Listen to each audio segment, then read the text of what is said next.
Welcome to my channel. And this is a podcast Speak English. Hello everyone and welcome back to English Pod. My name is Marco. My name is Catherine, and today we've got a very nerve-wracking situation for you. That's right, we are going to meet the in-laws. Meeting the in-laws. So who are in-laws? These are the parents of your husband or wife. Right, so in this case you have the mother-in-law and your father-in-law. That's right. So we're meeting these people for the very first time. You can imagine how nervous the man is who's meeting his future wife's parents. Let's learn all about what they talk about in today's dialogue. Mother, Father, I'd like to introduce you to my fiancé, Bob. Hello, Bob. Welcome. Thanks for having me. Nice to meet the both of you. I've heard so much. So, Cindy told you about bringing home her last boyfriend then.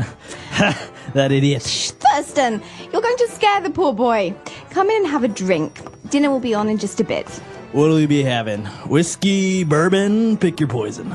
If you have a lemonade, that'd be great. Lemonade? Why, sure, there's some in the fridge. Mother makes her own lemonade from scratch. It's the best. So, what are your hobbies, son? If you want, we can do some hunting tomorrow. I've just picked up a new rifle I've been meaning to try out. Should be a real hoot. I'm not really, I don't really hunt. You don't hunt? Well, I'll be damned. Bob is an animal rights activist. He doesn't believe in harming animals. Dinner's ready. Let's go out to the patio where the pig is roasting. Roast pig? I'm a vegetarian. All right, we're back. So a very awkward situation. I think they might have a little bit of problems in the future. Yeah, there are a lot of cultural differences between the characters, the son-in-law and the new parents. The father-in-law, Yeah. So it's really interesting. Why don't we start off by looking at a couple of different words on language takeaway. Language takeaway.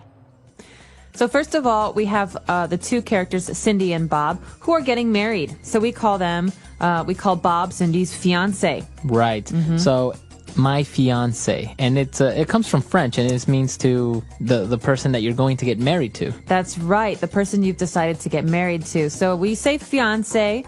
We can say the same word for a man or a woman. So he is my fiancé, she is my fiancé. Okay, my fiance. Very good. So Cindy introduces her fiance Bob to her parents, and they start talking a little bit, and her dad, Thurston, invites him to go do some hunting tomorrow.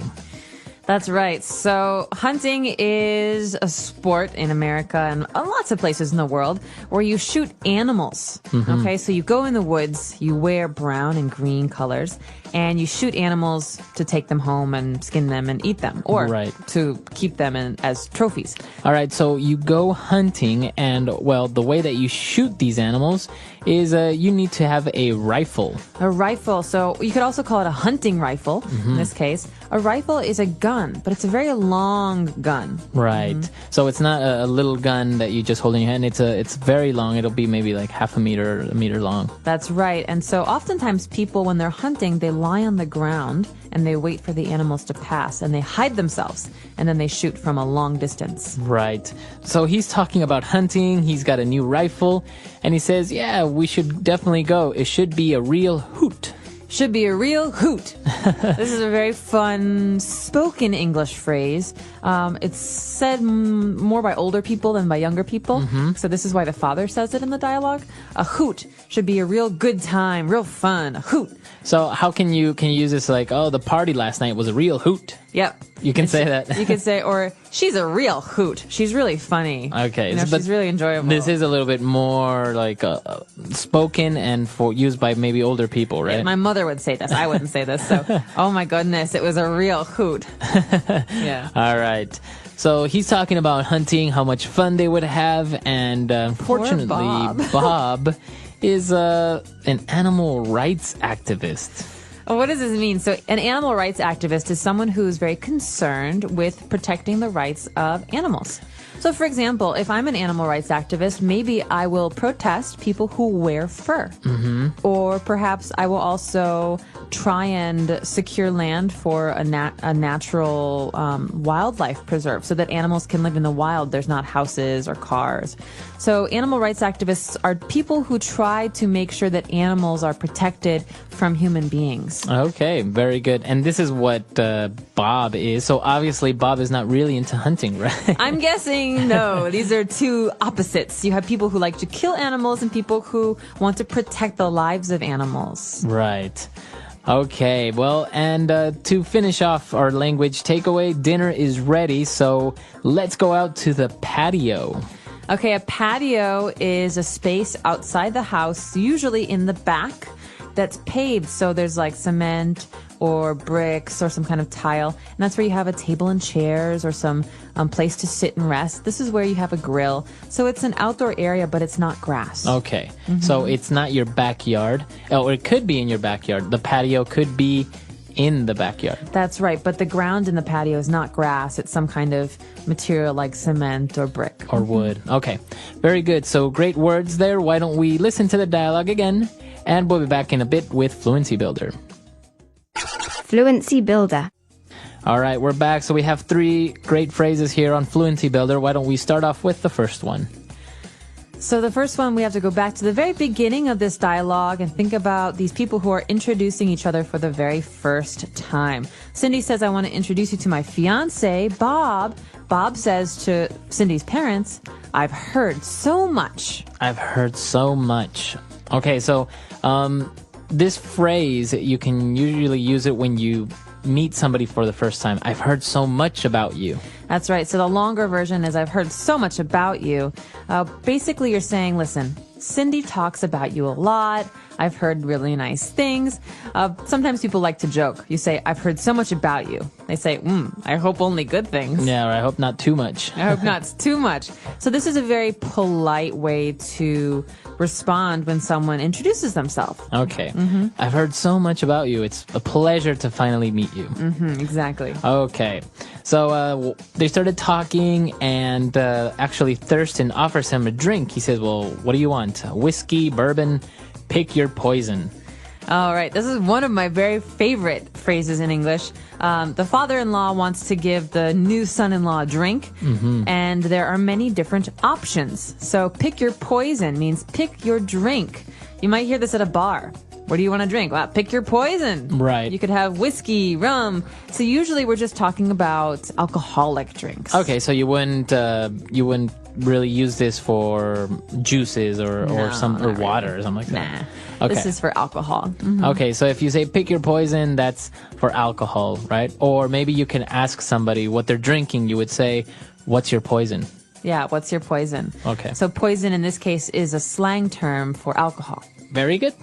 And finally, when Cindy was talking about lemonade that her mother makes, she said she makes it from scratch, to make something from scratch.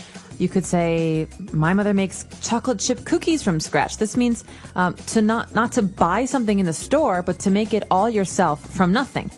So making lemonade from scratch means taking lemons, cutting them, taking the juice, adding some sugar. So you're making it from nothing. Okay. You're not using some kind of kit or some kind of, canned drink from the store. Okay, so for example, maybe some Italians in Italy make their spaghetti from scratch with flour, and they knead it and they make everything from scratch. Wow, so you don't buy a box of spaghetti, but you actually have to cut the spaghetti and pull it. And Exactly. yeah, very, very hard work. So to make something from scratch, and usually you can add the something goes in between, right? To make lemonade from scratch, make bread from scratch. Make ice cream from scratch. Okay, so those are our 3 phrases for today. Let's listen to the dialogue for one last time, and we'll be back to talk about this very, very interesting.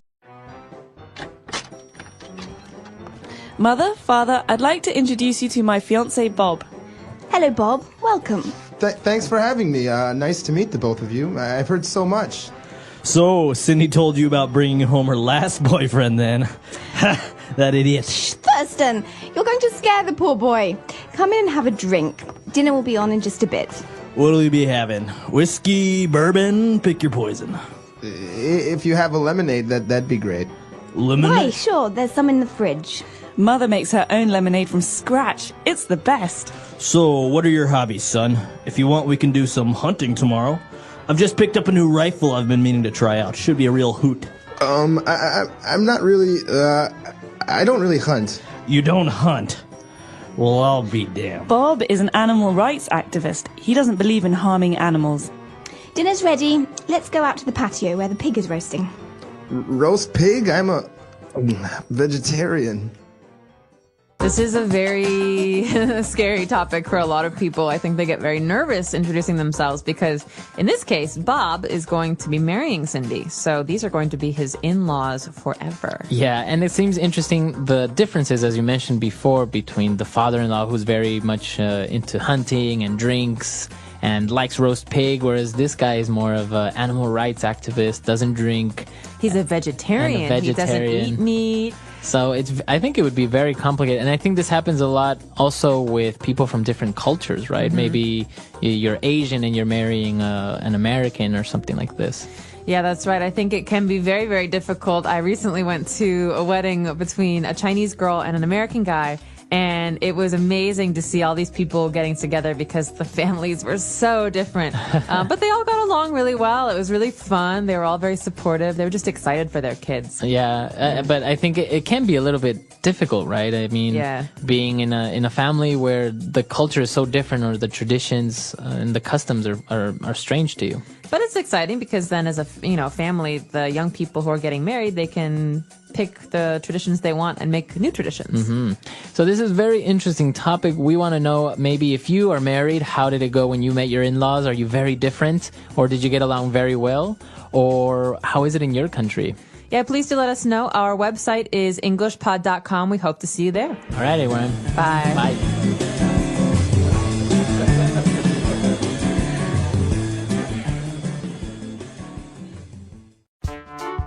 The English Pod Audio Review. Listen to the meaning, then say the vocabulary word. Scratch. Pick your poison. Pick up. Roast. Activist. Well, I'll be. Let's try that faster. Scratch. Well, I'll be. Pick up. Roast. Activist. Pick your poison. Now say the word and hear it in a sentence. Scratch. Scratch. Scratch. Scratch.